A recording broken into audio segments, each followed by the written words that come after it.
जोहार, मैं आनंद कुमार और आप देख रहे हैं जनमन की बात। झारखंड में भाजपा ने मिशन 2024 यानी मिशन 2024 का बिगुल फूंक दिया है और लोकसभा के ठीक बाद विधानसभा का चुनाव होना है झारखंड में।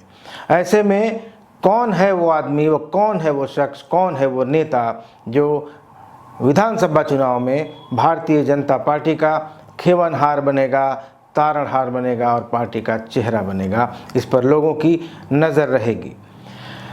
राज्य में बाबूलाल मरांडी, अर्जुन मुंडा और रघुवर दास जैसे नेता हैं। इनके अलावा भाजपा ने जेएमएम के कद्दावर नेता हेमलाल मुर्मू को अपने पाले में किया था 2014 में, ताकि संथाल परगना में पार्टी की स्थिति मजबूत हो सके। लेकिन न तो भाजपा वहां मजबूत हुई और न ही हेमलाल मुर्मू को भाजपा में आकर कोई राजनीतिक लाभ मिला। आगे मैं आपको बताऊंगा कि हेमलाल मुर्मू अब क्या करने वाले हैं और बात इस पर भी होगी कि अगर 2024 के विधानसभा चुनाव में भाजपा सरकार बनाने की स्थिति में आती है तो कौन होगा वह चेहरा।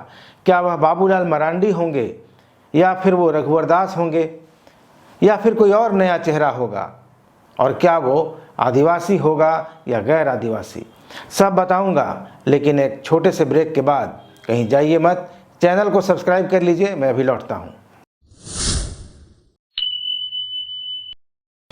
तो मैं बात कर रहा था कि अगर 2024 में भाजपा सरकार बनाने की स्थिति में आई तो कौन होगा चेहरा।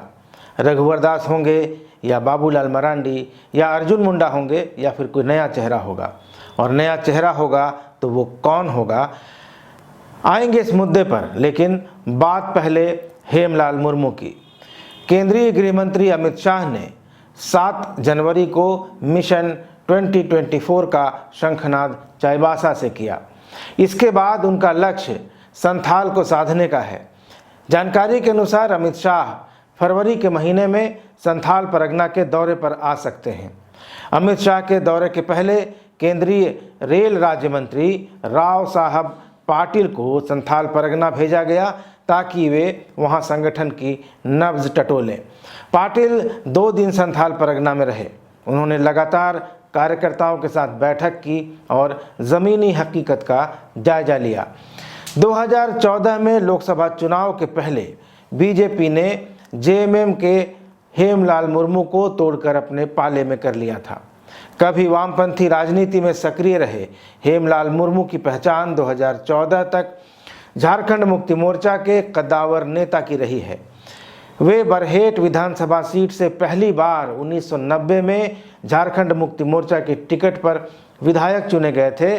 बरहेट वही सीट है जहां से फिलहाल मुख्यमंत्री हेमंत सोरेन विधायक हैं। उसके बाद हेमलाल मुर्मू 1995, 2000 और 2009 में भी बरहेट विधानसभा का प्रतिनिधित्व कर चुके हैं। इस क्रम में ही जेएमएम कोटे से हेमलाल मुर्मू राज्य सरकार में 2 बार मंत्री भी रहे और 2004 में वह झारखंड मुक्ति मोर्चा के टिकट पर राजमहल लोकसभा सीट से सांसद भी रहे। बीजेपी में शामिल होने के बाद हेमलाल ने राजमहल लोकसभा सीट से 2014 और 2019 का लोकसभा चुनाव लड़ा, लेकिन सीधी टक्कर में वे दोनों चुनाव हार गए। हालांकि उनकी हार के बावजूद दोनों चुनावों में राजमहल सीट पर बीजेपी का यह सबसे बेहतरीन परफॉर्मेंस रहा था। लेकिन यह देश में चल रहे मोदी मैजिक का असर था या हेमलाल मुर्मू की अपनी काबिलियत से ये संभव हो पाया था, इसका अंदाज़ा नहीं लगाया जा सकता फिलहाल। तो इसके अलावा 2014 के झारखंड विधानसभा चुनाव में और फिर 2019 के झारखंड विधानसभा चुनाव में बीजेपी ने उन्हें लिट्टीपाड़ा विधानसभा का उपचुनाव लड़ाया। बरहेट सीट से एक बार टिकट भी दिया, लेकिन यहाँ भी जीत हेमलाल और बीजेपी से दूर ही रही। बीजेपी ने फिर उन्हें प्रदेश में उपाध्यक्ष का पद भी दिया था। लेकिन पिछले कुछ समय से हेमलाल मुर्मू ने बीजेपी की गतिविधियों से किनारा कर रखा है और इस बीच झारखंड मुक्ति मोर्चा से उनकी बढ़ती हुई नज़दीकियाँ यह बता रही हैं कि उनकी घर वापसी हो सकती है। पिछले कुछ समय में मुख्यमंत्री हेमंत सोरेन से उनकी कई मुलाकातें हो चुकी हैं।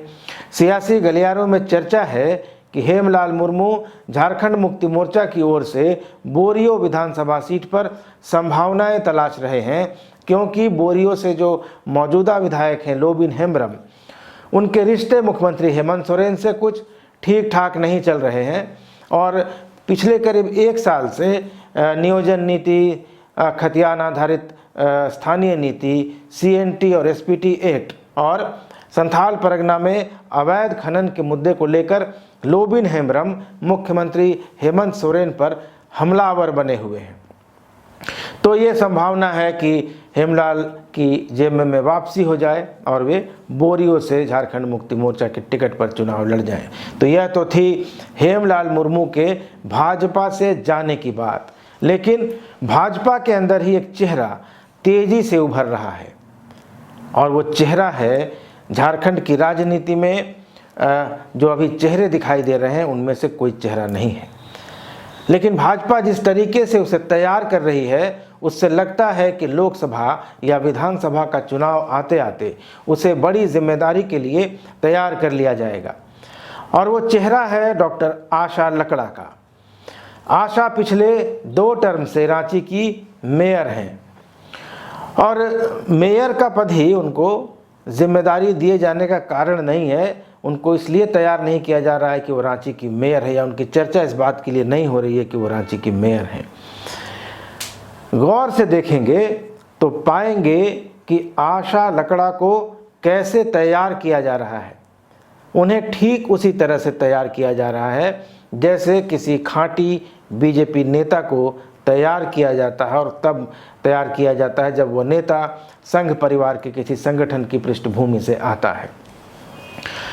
जैसे बाबूलाल मरांडी को संघ की पृष्ठभूमि से आने के बाद उनको तैयार किया गया था और आगे चलकर उन्होंने केंद्र में मंत्री का पद संभाला और बाद में जब झारखंड बना तो झारखंड के पहले मुख्यमंत्री बने बाबूलाल मरांडी। तो बात हो रही थी डॉक्टर आशा लकड़ा की। आशा लकड़ा रांची की मेयर होने के साथ साथ फिलहाल भारतीय जनता पार्टी की राष्ट्रीय सचिव भी हैं, यानी नेशनल सेक्रेटरी हैं। इसके अलावा उन्हें पार्टी की ओर से पश्चिम बंगाल के सह प्रभारी की जिम्मेदारी भी दी गई है। और इसी महीने 16-17 जनवरी को दिल्ली में हुई भारतीय जनता पार्टी की राष्ट्रीय कार्य समिति की बैठक के उद्घाटन सत्र में डॉक्टर आशा लकड़ा ने मंच संचालन किया था। इस कार्य समिति बैठक का उद्घाटन प्रधानमंत्री नरेंद्र मोदी ने किया था। तो इन सब बातों को देखते हुए ये साफ संकेत मिल रहे हैं कि भाजपा आशा लकड़ा को किसी बड़ी भूमिका के लिए तैयार कर रही है। हाल के दिनों में देखें तो बाबूलाल मरांडी रहे हों, रघुवर दास हों, अर्जुन मुंडा या बीजेपी का कोई अन्य नेता, किसी को भी इतनी कम उम्र में राष्ट्रीय पदाधिकारी नहीं बनाया गया था और न ही बिना विधायक या सांसद का चुनाव लड़े उन्हें इतनी जिम्मेदारियां सौंपी गई थीं।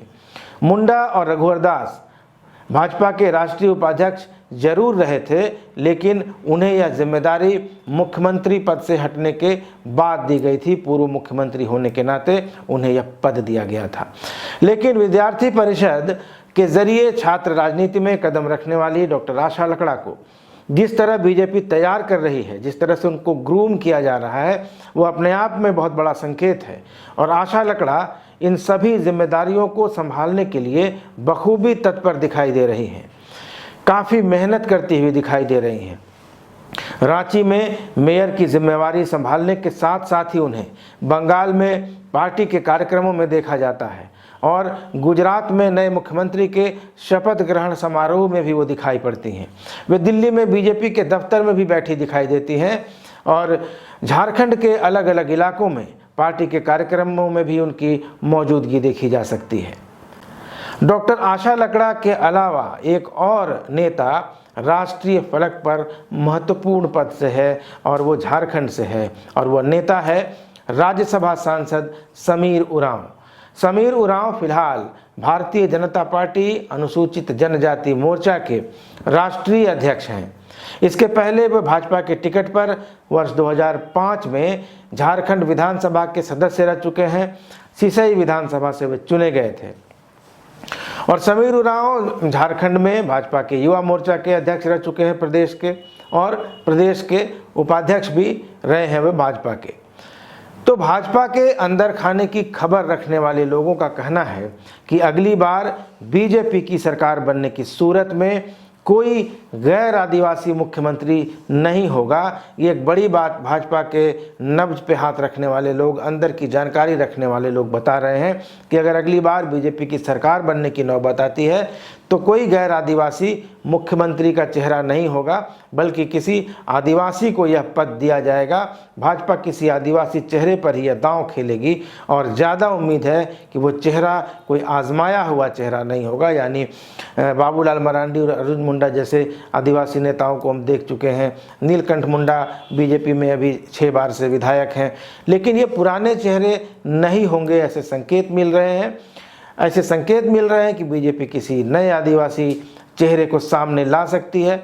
और चाईबासा में 7 फरवरी की अपनी रैली में अमित शाह ने साफ कर दिया है कि बीजेपी इस बार आदिवासी वोटों को अपने पाले में करने की पूरी तैयारी में है और इसके लिए काम शुरू हो चुका है। ऐसे में जिस तरीके से डॉक्टर आशा लकड़ा और समीर उरांव को भाजपा की राष्ट्रीय टीम में तरजीह मिल रही है, इन दोनों नेताओं पर नज़र रखना दिलचस्प होगा। मिलेंगे अगले वीडियो के साथ, तब तक देखते रहिए मेरे यानी आनंद कुमार के साथ जनमन की बात। धन्यवाद, नमस्कार।